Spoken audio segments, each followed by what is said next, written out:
of sessions that we do to let you know what's going on campus, how everything works. And today we have the wonderful Angie Martin, who, and I've done it again, I never remember your job title. And at the main body session for the Staff Senate a couple weeks ago, I referred to her as the Vice President of Money. So it's sleek. Chief Budget Officer. Yeah, that's actually easier than Vice President of Money. Okay.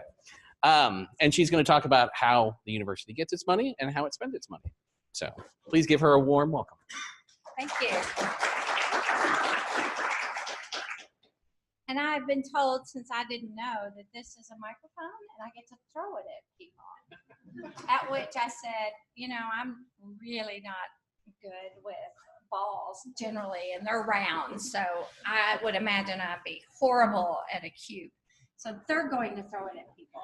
So if you've got questions.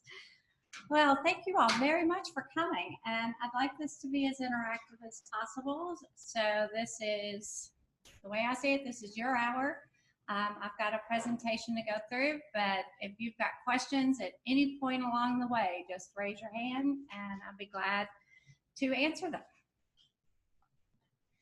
And this is to talk about, this is to talk about the overall budget at the university, and I'm also going to spend a little bit of time talking about challenges facing the Commonwealth of Kentucky in particular, and therefore the impact that it might have on us. Right now, our overall budget is $3.9 billion. We're actually very unique in the higher ed world, in that, yes, we're very large at $3.9 billion.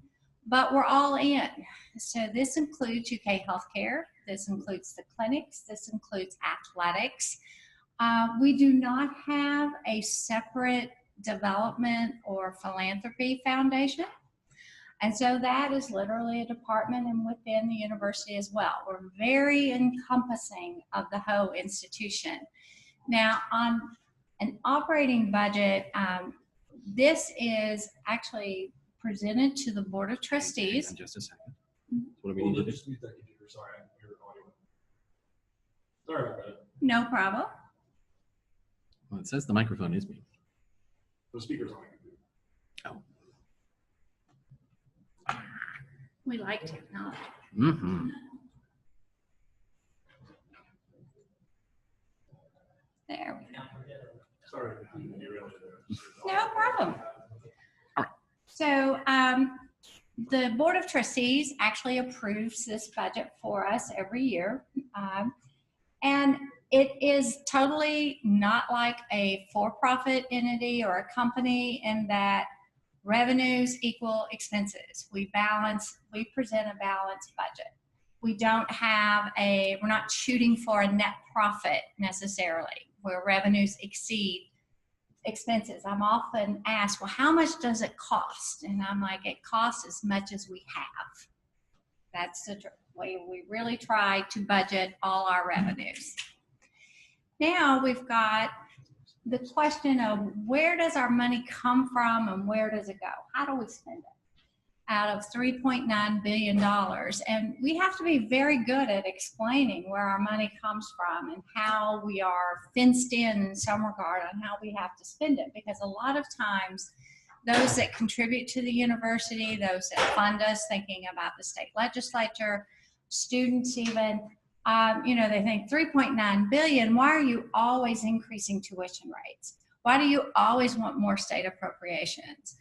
And so it's important to understand that a lot of the funds that we get are fenced off in a way that we can't just spend. For example, we get federal money for Pell Grants for students. We can't say, well, we're going to give a salary increase using those dollars. Those are restricted for students. So we actually are going to take our revenues and break them down into 5 categories. And the first one is undesignated general funds. Now this is kind of a unique UK term, undesignated general funds. General funds are common, but at the University of Kentucky, we differentiate between undesignated and designated, and that's primarily because of UK healthcare. But in the undesignated general funds, it's about 21% of our budget, or roughly a little over $800 million. That's the part of the budget that most people probably think of when they think of a traditional university. That's where instruction happens and is funded, public service. That's where you've got utilities and institutional support. And the things that support that are tuition dollars and state appropriations. We also have a little bit of money of investment income, and that is investment income off of our daily operating cash. We're $3.9 billion. We want to make sure we can make payroll at any time that we need to, so we've got a lot of cash and we keep it invested. Now, designated general funds is the biggest part of the budget, and it's 56%. And you can see UK healthcare, the hospital system alone, is 44% of the university's budget. Vanderbilt recently actually split off its hospital enterprise because it had tipped over 50%. And so we're not saying we're going to do that, where you're constantly watching and seeing, measuring how large the enterprise is. And it's always a question of risk when we're talking about medical enterprises. You can just imagine when it gets very, very large, what risk you've got, both in terms of what if there is a downturn on the healthcare side, what would that do to the university side? You know, right now we really, we've done it for years and years, we operate very well, and that UK healthcare is self-sustaining.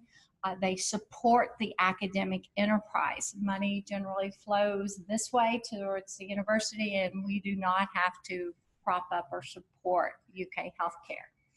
But you have to be careful, and again, with most things, have to watch and the financial performance and the future risk. And I just skipped other things, didn't I? Nope. Designated general funds, total 56. Now, so the other three parts, one is auxiliary funds. Now, auxiliary funds are entities that generally earn enough money to be self-supporting. And they earn money not just internal to the institution. And primarily, a primary example is UK Athletics. It is an auxiliary enterprise. It's the largest one that we have. They pay all their operating expenses, and we in fact even assess them a service charge because they run through SAP, our administrative system, just like everything else. And so we charge athletics, housing, dining, parking, as well as UK healthcare, and the students enter a service fee for payroll, purchasing, legal services, these kinds of things, so that we can truly say they're not supported with any of that undesignated general funds. Restricted funds are grants and contracts. You're probably familiar with those. They do have to be restricted from an external entity. We cannot restrict any funds ourselves. Even our board can't, for a proper accounting definition. And so that also includes endowments and the spending distributions that can come off endowments, gifts, and of course federal and state financial aid programs as well.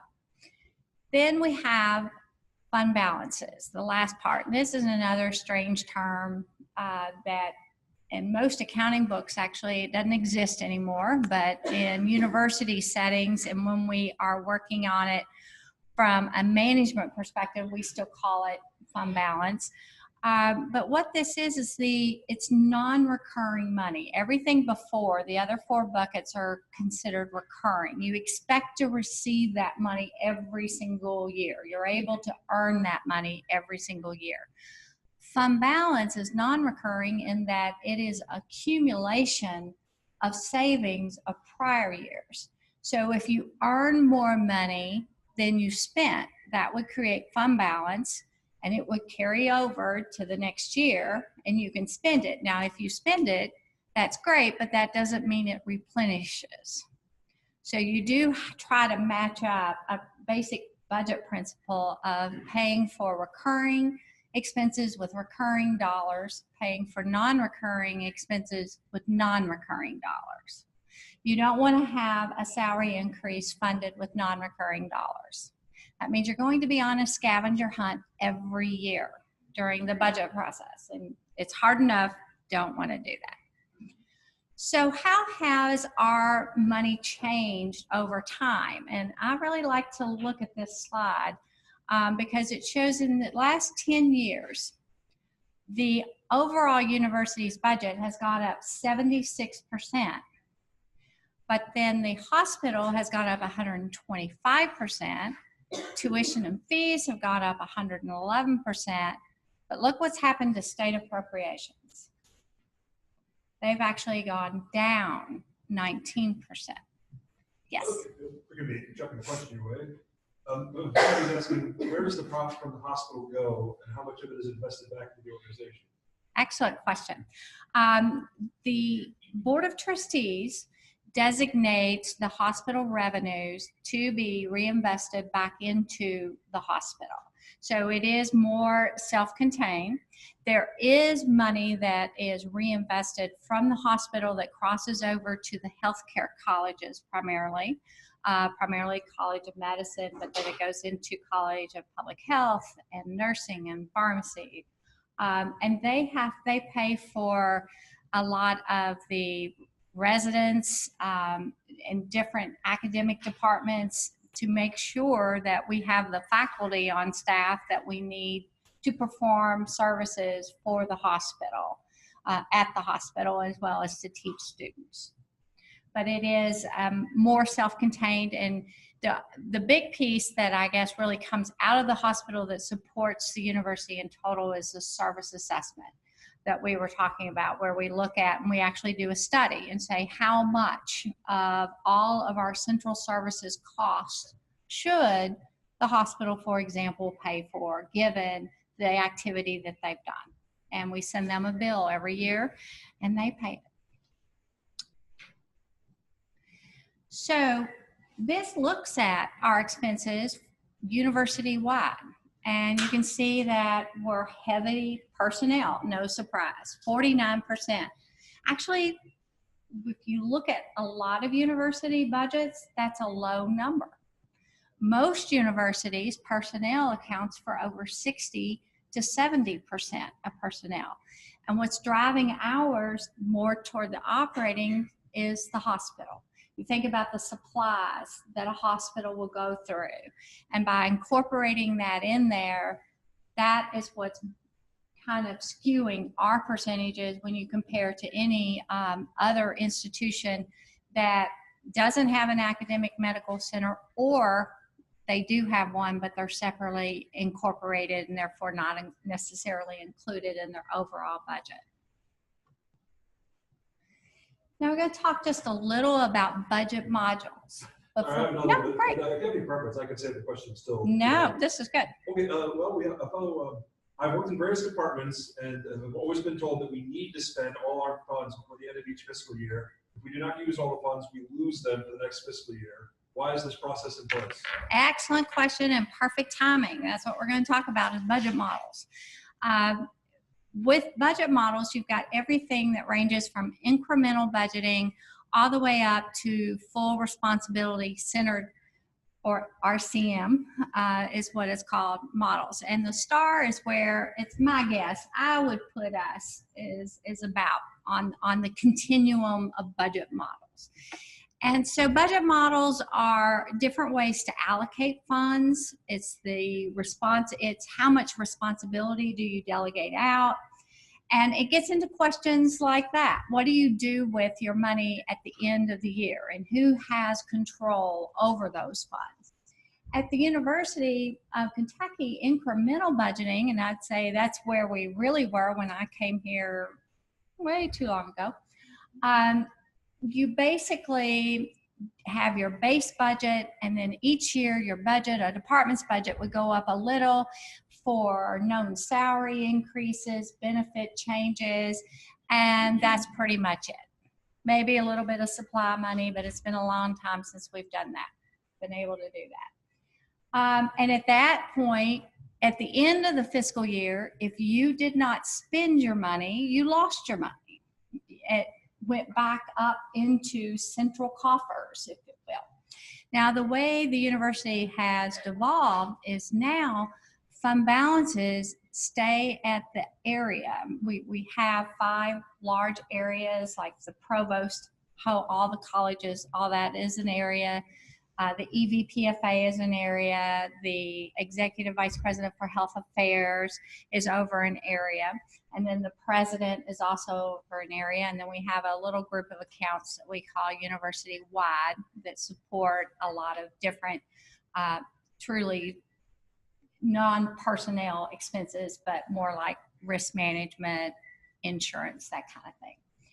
And what we do is each area, based upon their responsibility and how they're managing, they have different policies with regards to fund balance, or what's being left over at the end of the fiscal year.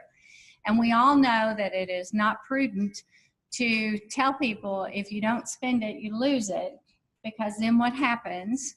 Suddenly you wait till the end of the year and you get a lot of dumping going on, and suddenly, well, I've got to buy, you know, a truckload of staples. I just know I'm going to need staples next year, and I might as well just fill the supply cabinet up with them.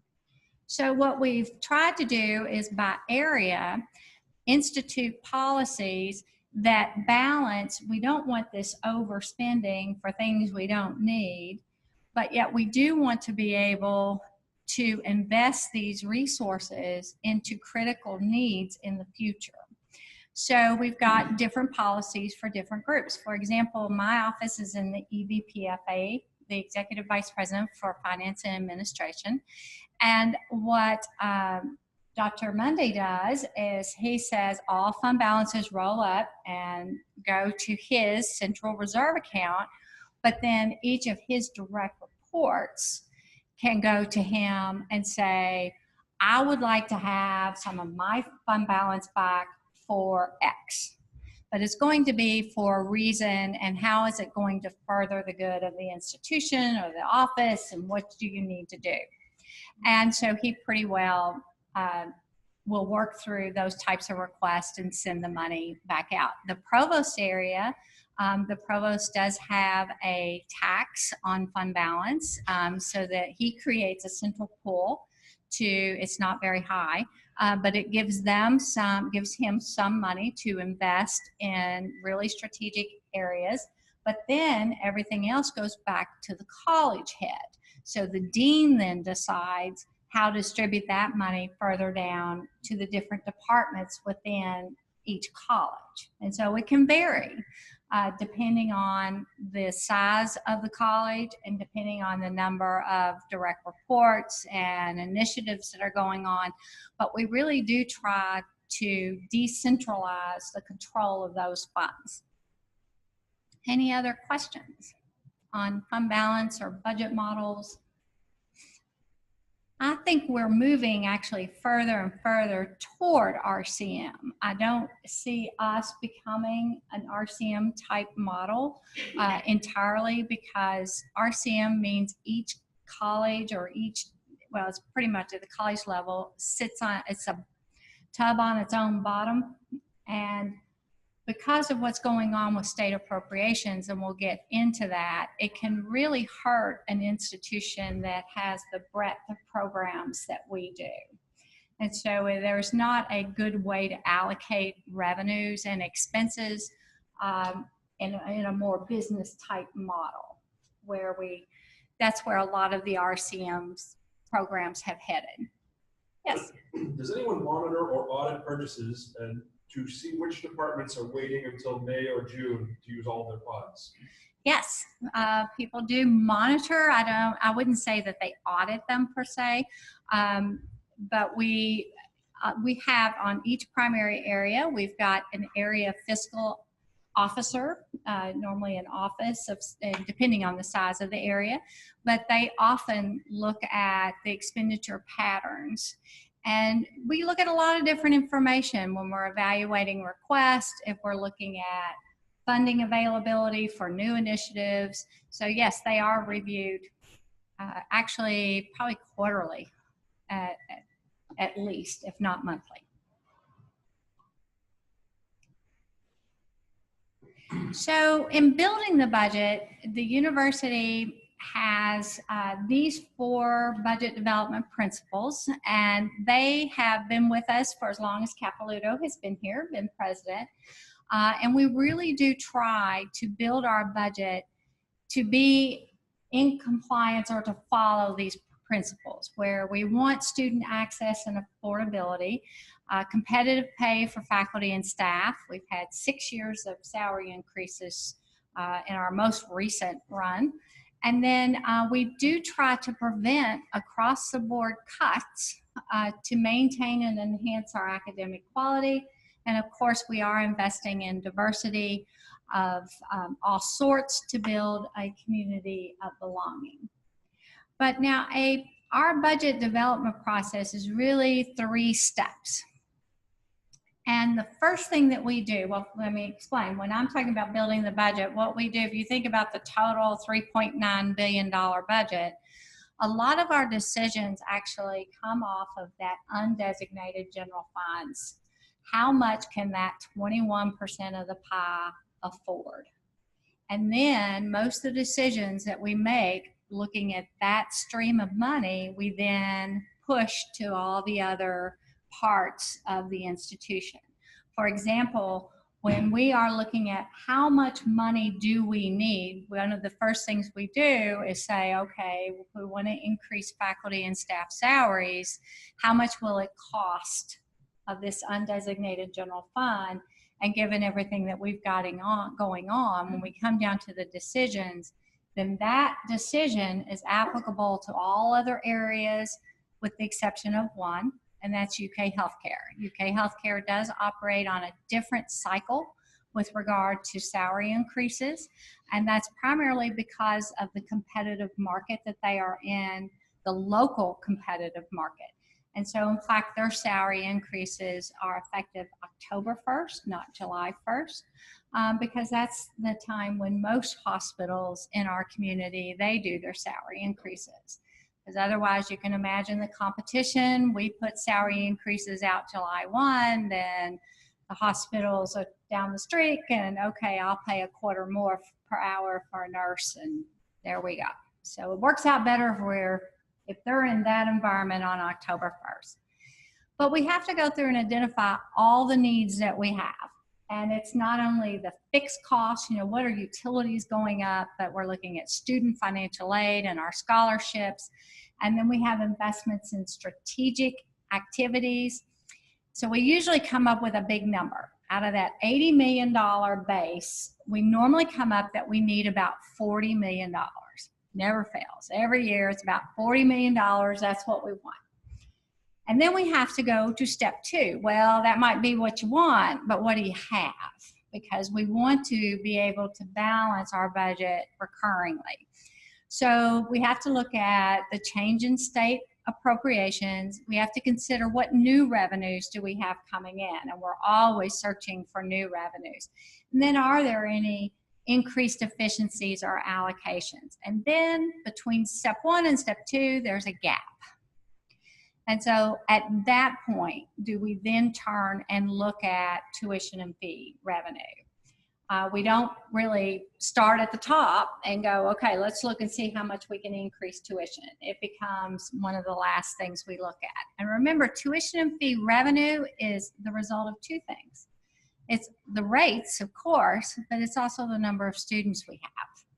So if we can generate and attract and recruit more students, then that's going to also generate more revenue without necessarily increasing the rates at all. Yes. Speaking of changes to funds and revenues, has Obamacare helped or hurt UK healthcare? Very good question. I would say overall, and this is me speaking, but I believe Obamacare has helped UK healthcare. I know it's helped the Commonwealth in general because we've had more people who are eligible for Medicaid and then be able to go and partake of our services at UK Healthcare, and then we got reimbursed, where before it would be more indigent care and we would not receive any funds. Now we're going to talk a little bit about the disruption of state funds and the impact on tuition. You know, if you remember that slide, and state funds have gone down 19% or almost 20% now. So this is just looking at it over the last 10 years, what's happened with our state appropriations. Actually, if I went back 2 more years, the high point of our state appropriations was $335 million, and that was in 06-07. And now in fiscal year 18-19, we're at $258 million. So you can see the kind of drop that we've had. Now we're getting ready, we're working on next year's budget, and we've got a reduction for next year that we're having to deal with. Just in our base appropriations, our Robinson Scholars Program, that funding has gone away. We are still working on including that program in the future in our scholarship program offerings, but we did lose $1 million of state funds for that program in 1920. But you can see here what's happened is the shift between who pays for higher education, between tuition and fees representing the students and the state appropriations representing the Commonwealth. So it used to be that in 2009, tuition and fees were 46%, and now in 2018-19, it's 68%. So a lot of times unfortunately, but our rate increases have been reflective of this shift in state dollars, the decline in state dollars. Remember, state funds, even if they had stayed stagnant, they would actually have shown a decrease over this period of time because we've had a significant increase in enrollment. So that's going to drive that tuition revenue up anyway. And speaking of tuition revenue, I get to speak about the Council on Post-Secondary Education. Now, Kentucky has a coordinating body that coordinates all public higher education, or actually post-secondary education in the state. And one of the big responsibilities of the council is they are responsible for setting parameters for our tuition and fee rates. We cannot just, we're going to charge whatever. What CPE does is, or what they're doing right now is for 2018-20, so the year we're in, plus the year that's coming up, they decided that for in-state undergraduate students, the most we could increase our rate was 6% over those 2 years and no more than 4% in any one single year. Now, for out-of-state students, the council says, you know, what they're really watching out for is to make sure that non-resident students pay their fair share, that state tax dollars, in essence, don't go to support or heavily support out-of-state students.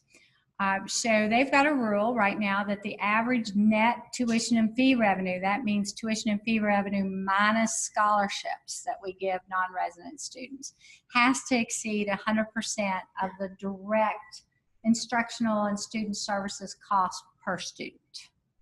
So it's another way they're setting a floor on, you're going to charge at least X on your non-resident students.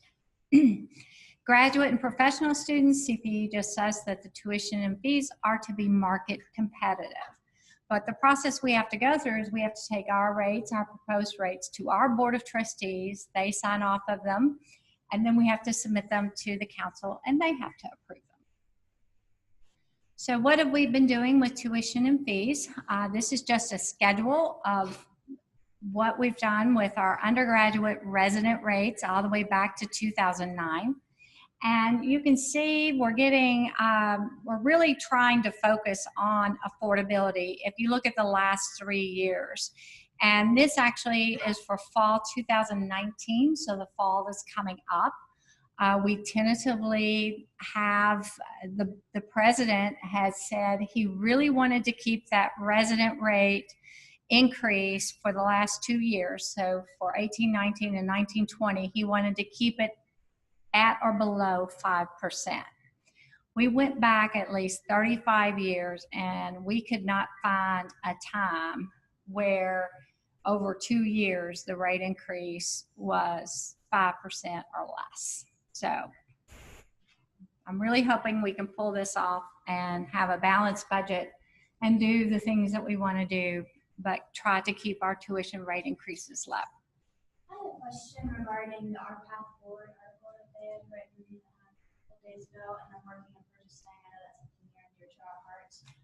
Would you just mind to speak how, if at all, you think this might complement some of this gap that we're experiencing because of what we've been discussing? I'm sorry, I didn't hear that last part. Would you mind kind of talking about how our Path Forward, you see it kind of complementing this, or maybe not as much as we anticipated, just kind of speaking on it? Certainly, our path forward is critical to the future of this institution. If we don't have our path forward and work out what are we going to do, and we're going to head into that next, is to talk about some challenges that we're facing, then we are going to, unfortunately, it would be very unfortunately, we'd have to step back into the world of, we're going to have to do annual budget reductions. With our path forward, we're really trying to pull together and think about, as a group, what do we want this institution to grow, to be, to have, to do, and looking realistically at our finances. What we've seen is that our enrollment has now peaked and it's somewhat stalled. And so we're looking at, through our path forward, really pushing and incentivizing and trying to expand our enrollment base. And we're going to go through a couple slides in just a minute that explain why that is so critical for the state. But if we don't have our path forward initiatives, then we are not going to be able to do the things that we really need to do. It is critical. Oh, just someone was asking if employees will still get a tuition discount for children. As of right now, yes. It's kind of a big deal on that. So with the push to have a more robust online program here in the UK, how can you talk in general about how that impacts the budget as a whole, maybe tuition rates and so forth? Certainly. I was just going to add that we have about 70 colleagues online, so they're asking if we can repeat questions or start chucking the mic around. Yes. They said they would throw it for me.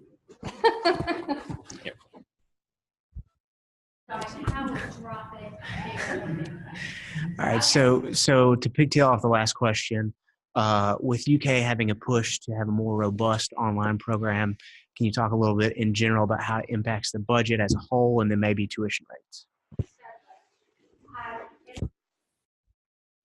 Also asked the other question. Now look at this. No, I don't want it back. They need to hear you. I feel like Lucy. I love Lucy. Okay. All right. Online learning is one of the major pushes with our path forward. And it really is, it started, I would say, on our path forward to be a real push on the graduate side to expand. We've really seen our general graduate population just stall and decline. We've got to make sure we're offering courses that people want. Programs, that people want. And we need to get into lifelong learning. We need to educate a lot more people, and it is just not feasible. Think about it. If you don't live within driving distance of this campus necessarily to come here once a week for class, if you're just taking an evening class to do that. So to really expand the outreach throughout this Commonwealth, we have to get into online learning. Plus, more and more people, that's how they want to learn. And we are finding that online learning in many instances is actually a better way to learn and to instruct than in traditional face-to-face for a variety of reasons. So we're trying to just broaden and add this tool to the toolbox, if you will. It's not that we're shutting down anything else. We're just expanding what we're offering. But I really see it as a key feature of our future, and that we're behind the times, and that we've got some catching up to do in that regard. And with our path forward, also what's good about it is that a lot of the initiatives, well, I would say we're not necessarily going to be as aggressive on a quick turn as we had hoped for originally. They are coming. And so while we might not see a benefit of an initiative this year, it will be there next year, and we need it, you know, just in the future. On our path forward, we're doing a 5-year projection of our finances, and it's starting with that very first step. What is it that we need? What is it that we want? Yes? How is the cost of resident housing determined for the residence halls? Oh, okay. That's not part of this, but I can tell you real quick, because I don't want to shut down any conversation. That's actually part of the agreement with EDR, now Greystar, who we partnered with, and they do have a cap on a percentage that they can increase their rates each year. Yeah, but it is well controlled by the institution. Now I'm going to go a little bit more into the issues facing the Commonwealth. So hopefully this will be new information for some of you all. Just basic background stuff, but there are 9 public institutions of higher learning in the Commonwealth. That's 8 universities as well as KCTCS. UK and U of L, there are 2 research institutions, and then there are 6 comprehensive universities throughout throughout Kentucky. We also have in Kentucky 24 accredited nonprofit independent colleges, and the governance structure is that each one of these universities and the KCTCS has a separate board, either a board of trustees in the case of UK and U of L, and KCTCS, I think, no, they've got a board of regents for the comprehensives in KCTCS. But the boards are primarily responsible for the governance of the institutions, and then we report to the council for 2 primary things: tuition and fee rates, and the approval of new academic programs is what CPE approves. So what's been going on with the state, at the state level? If we look at the change in the state funds, these are tax revenues. If you're a citizen of the state, you're paying into this bucket. The state budget is about $10 billion per year. Yes, put that in perspective. General fund now, so not federal, not local, not property, not road, but general. So I'm talking income taxes, property taxes, cigarette taxes. The state's overall budget is $10 billion, and where does it go, and how has that changed? So this slide just shows from the last 10 years, the overall state budget has gone up 21%. Yet there's only one sector that's gone down, and that's post-secondary education. So that is the money that's come to the universities and KCTCS, and it has decreased almost 15% overall. Also in post-secondary education, this is where the key scholarship money is, and the CAP need-based aid programs are in this bucket as well. Well, what's going on? So I've got one more thing to pop up here to talk about challenges in Kentucky. How many people here in the room, so I can see you, how many of you have heard about the state pension problem? How many are glad they're not in the state pension system? Yes. What's facing, and why is that impacting us, and why am I talking about it? Well, the reason why I'm talking about it is while UK and U of L are not in the state pension system, The other 7 sister institutions are. And their faculty and staff do participate in the state pension system. They actually participate in KERS or KTRS, Kentucky Teachers Retirement System, the same way that K through 12 is in. That's where professional staff and faculty are in. KERS or KR is for hourly employees, primarily at the universities, and KCTCS. Because of a lot of issues with funding amounts over the years, this is hard to believe, but they are facing a severe increase in their pension costs. Now, right now, you all know that at UK, if you're eligible for benefits and you're over 30, you must participate in UK's retirement plan, and for that plan, you put in 5%, and the university puts in 10%, right? So the university's cost is 10%. Right now, those other institutions are right now paying 49.47% of people's salaries for pensions if they're in the KERS. Come July 1, it is increasing to 84.06%. Now, you can say, yeah, mind-boggling, glad that's not us. That's right, but they're in our bucket. They're part of the state. And as it stands right now, they were trying to get a bill through the General Assembly that would have left the rate at 49.47 for at least one more year to give them a chance to continue to figure out what they're doing. We are heading down toward the end of the session. We're in veto period. I think they come back one more day tomorrow. No, Thursday. And as of right now, they don't have a solution. So come July 1, these institutions, they're going to have some massive budget issues to be facing with that increase. Because as of now, they get no additional state help.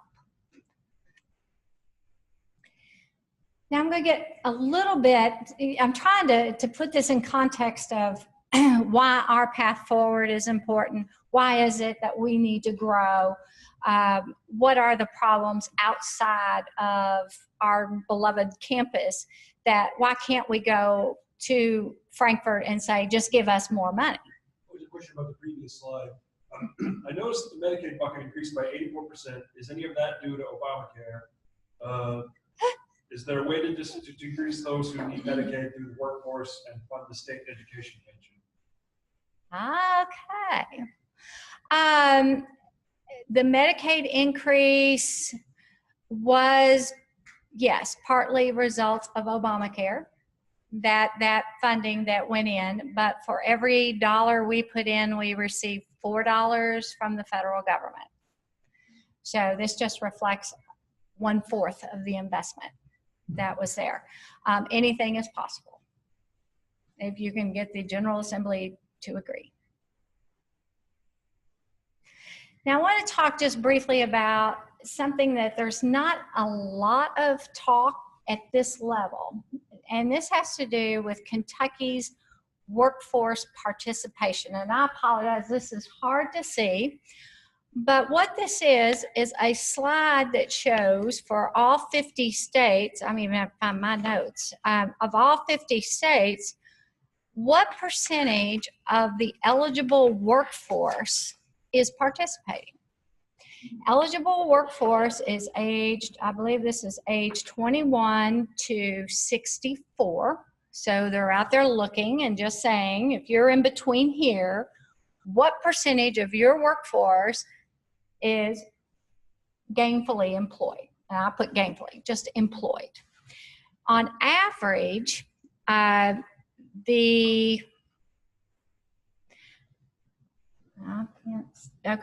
average is the green bar, and Kentucky is the red bar, way over to the right.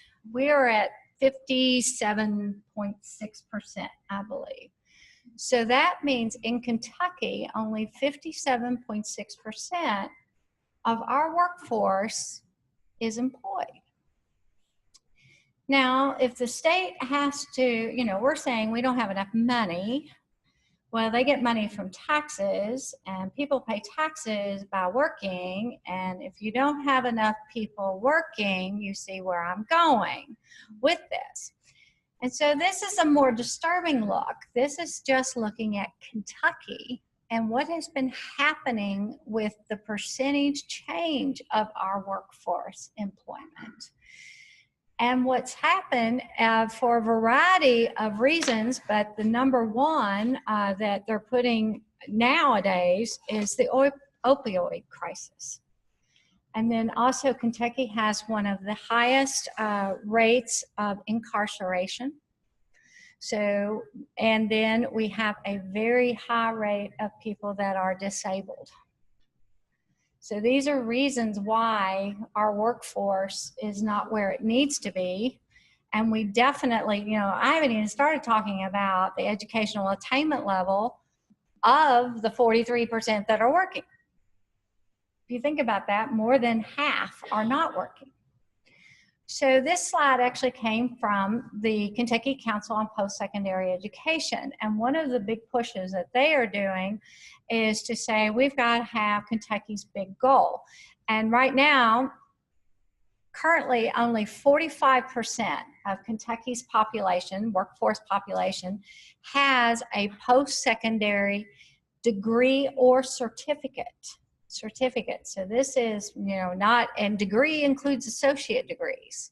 We're at 45%. We are well below the national average.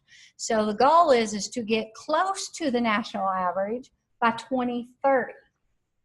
And if we can get that from 45% to 60%, I think we'll be within shooting distance of that. Of course, we're having to interpolate how fast is the national average going to be increasing. So to get people educated, Kentucky and the General Assembly put in a performance funding model and said, we want to incentivize the universities to enroll more students because we have to have a more educated workforce. Is it that some of our citizens have dropped out of trying to work because they're like, it's just not worth it? I don't have the skill set to make a meaningful employment, therefore I'm just not going to work. And so they become so discouraged, they drop out. So what CPE did is looked at what kind of funding mechanism did we have for post-secondary education.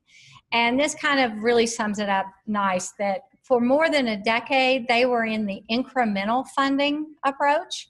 Now you think back to those other slides on state appropriation, it wasn't increasing, it was an incremental decreasing approach. You know, we're just gonna take a little bit off. But the way that they took everything off or added it was pretty much just across the board. Flat percentages is what really ended up. And they said that's a real problem because our institutions are changing, and it didn't recognize program mix. It didn't recognize increasing enrollment. It didn't recognize graduating more students. Everybody just treated the same. And the General Assembly really got onto this and said, we need a performance funding model. And so they passed a law, actually, 2 years ago, and put in a performance funding model for higher education. And we are in it. And what they did is they put all the universities, all the four-year universities, we're all in a single group, and we have to compete on metrics. And then a certain amount of money is allocated to us based on our performance. Now, the good news is UK is performing exceptionally well. The bad news is they didn't put any new money in the pool. What they did is, for example, in the year that we're in, they cut all the institutions 6.25%. And that generated over $50 million, $52 million, I think. And they took 31 million of it and they said, that's going to be your performance pool. So now you're going to compete for it. There's not another state in this country that I am aware of that they have implemented performance funding without putting in new dollars. Other states might have put in a little bit. You got to put up a little bit of risk or skin in the game, and then the state puts in some new dollars and you compete. This is the only place that I'm aware of that they actually cut us and said, now compete. Do better with less, literally. So what's happening is they're doing it again. For 1920, we've all had to put in 1% into this pot, and we're all getting measured right now. But my last slide is the results of those 11 measures for 18-19 this year, and it's all relative. You're competing against each other, you know, and it's all, size doesn't matter. It's all based on, you know, how well does UK improve to UK, and then our percentage change compared to the other 8 institutions. But of the 11 metrics, UK was the only institution that performed above the average on every single metric. I mean, we have something to be very proud of.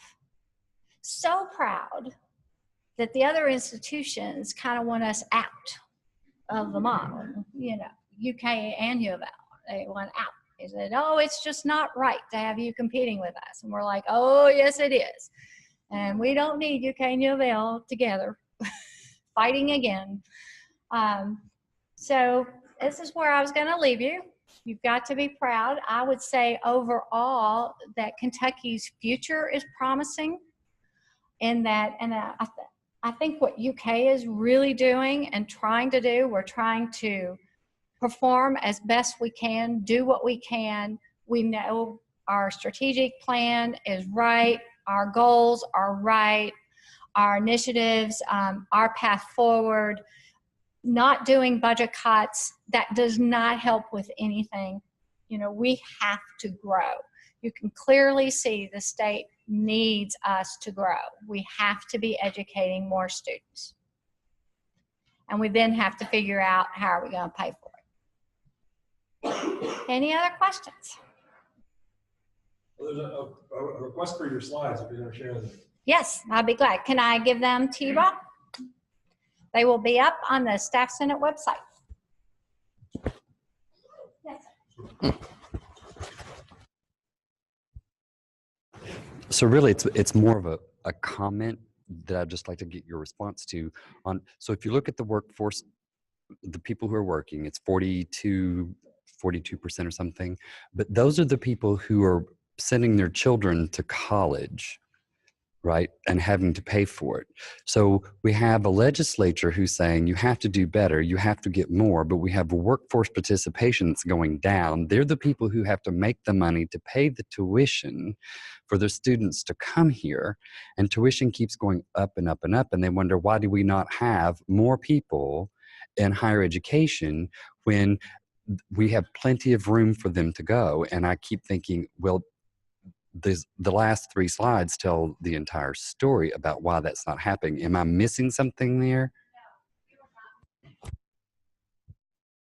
Unfortunately, what the problem that I see is that people don't understand and connect all the dots. They just know tuition's too expensive. And why are you increasing tuition? And that's it. They don't know, well, what's happened to our state appropriations? They don't understand that part. They don't understand that when you compare our rates that we charge to other institutions, we're at the average, but yet our per capita income is so far below average. So is it appropriate for our rates to be where they are? I'd argue, no, they're not. They're too high.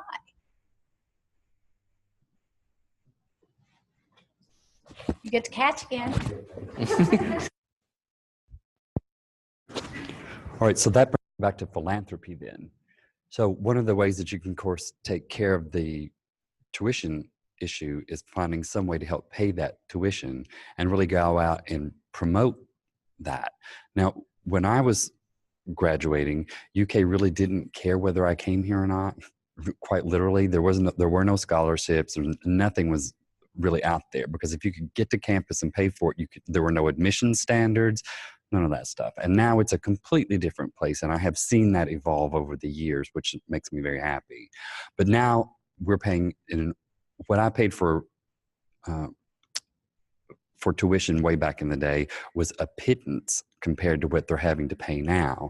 And I don't know how I could possibly have afforded a college given all the parameters that I had at the time. So now it looks like we need to be talking about how we can get scholarships, how we can get more people to grants, and how we can actually promote that to Kentuckians if we have a workforce that's going down and they can't afford to come to UK either. Regarding philanthropy, and it really gets to trying to expand our resources and figure out who all can help pay for what we do, because we cannot just simply look at the state or the student. It doesn't work. We've got to become broader, and philanthropy will have a key role in it. And with our new capital campaign, one piece of it is highly focused on our scholarship programs, especially our LEADS program, which is trying to address unmet financial need. Thank you. Excellent presentation. Thank you for giving it to us. Can you comment the impact of the baby boomer retirement to this workforce participation rate? I was afraid my presentation was running be too long, and I cut out 2 slides that now, of course, I wish I had. I had 2 slides on the decline in population, and that's the other challenge that we're facing, is that there was about a 6-year decrease in the population that births that went through 2012, I believe it was. And so what's happening is we're starting to see that. So it's getting harder and harder to even recruit the same number of students we had, much less more. I mean, they were not born. So it all works together in some ways, because we have to realize that we have to reach adults in this state and educate adults. We've got to go after non-traditional students. I find it amusing that every university is out there talking about, we're going after the non-resident students because our population is declining. Well, if we're all searching for them, they're not here. What are we going to do? So we've got to, it really has to become lifelong learning, and we can do that with online learning. And that's where we've got to go. You get to catch. So I have a question regarding, just so if we do wind up growing the student population, we attract more students in the University of Kentucky or the state of Kentucky, how do we retain them here? What's that piece and component, as opposed to, okay, we've grown them, we've developed this workforce, they go off to Colorado to work? This is the chicken and the egg proposition. Right now, we're working on old data, but we do know that over a third, and I think it's actually about 37%, the last time the study was conducted, of out-of-state students that come here for school stay here in Kentucky. And we've got to convince the General Assembly that that's a good thing, and we should be spending taxpayer dollars on that. If we can bring 100 students here, but 37 stay here, then first of all, our population is declining, and we don't have enough educated people. And so now we're adding educated people, and we haven't had to invest in their K through 12 at all. So I really argue it's more than a break-even proposition to go that route. But to get to the bigger question of what's going to keep them here, until we have that educated workforce, it's really hard to attract new industries to the state. So it's got to be kind of an incremental, step-by-step growth that the jobs will come, but we've got to have the people here to attract them. And we don't go, well, they're not here, let's give up and let's get smaller. No, we can't do that. Great questions. Well, thank you all very much, and I'll get this presentation to you right away. Thanks again.